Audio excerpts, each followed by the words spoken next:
भइल बियाहवा फूटल करमवा सुनला हमरी अम्मा हो।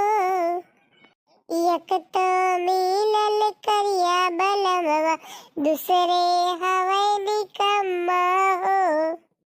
सेंट मार के झारी के जुल्फी घूमे दिनवा रतिया हो। सास ससुर के माने नाही पियवा हमर बतिया हो। टूट गए अरमान जितना रहे दिल के लंबा हो।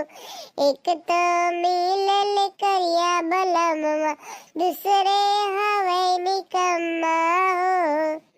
पिया पगलटवा हाय रे माई कितना हम बताई हो। करम फूट गए